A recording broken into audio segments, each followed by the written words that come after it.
Okay, today we are addressing a problem of cavaliers sitting really low in the front.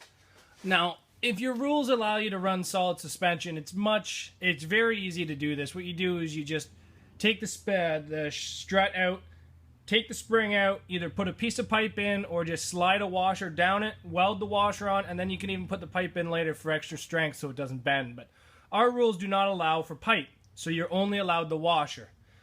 So, I had a Venture van here, which is the same as the Montana, and it was out there, and I just took it to scrap, but I saved the front struts.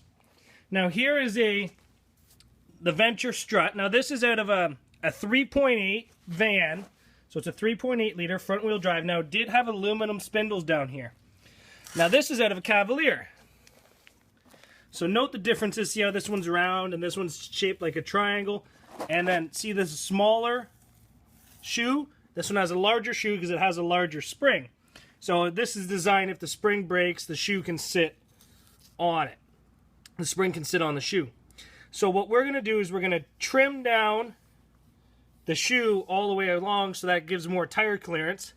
We made a template for this to mark out the holes because they are different hole centers than this, but it does fit right in. And then what I do is I take this hole here and I bolt it to this hole, which shows me the spot where I need to drill my new hole. Because these hole centers right here are different than these hole centers. So you do have to drill one new hole right through there. And it turns out to be like a 5/8 hole. So it's really not that big a hole. A simple $7 step bit set will do it. I just drilled the hole with that drill bit right there, which is $7 at TSC. So I made a template right here of my new hole centers. You see the holes in it. And then I drilled my new hole centers. Now the old Cavaliers are mounted with 13-inch hardware. These are mounted with 15-inch hardware. But this side here has the new strut in it. Now there is excess weight on this side because it's low on the one side. But you can see how high it's sitting over here compared to over here. So for you guys that are not allowed to run solid suspension, this will be my first attempt at this, actually driving the car, doing a derby with it. I don't know where this car is going to run. I am just building it for the sake of I've got nothing else to do these days, so I'm just building derby cars like crazy. So right now at first glance, it looks like it gave me 2 inches of height clearance, higher than the other side, and it still has movement. So that still passes everybody's inspections. It still looks very stock, so I don't see any problems with this. But I will take a video of how I drill those holes and put them together.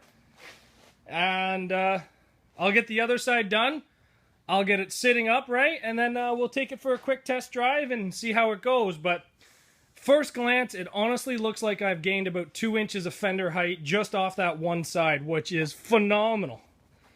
Like that right there is 2 inches of bumper height against somebody else's bumper. So we'll see how this goes, and if I have any problems with it on my first test run, I'll inform you guys and let you know.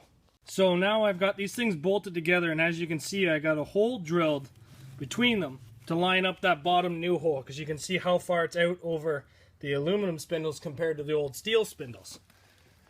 And then I took a drill and I drilled out all of these up here for the new bolts to come through and hold it on. So we'll get this one installed and take her out for a test drive here in the short near future. Okay guys,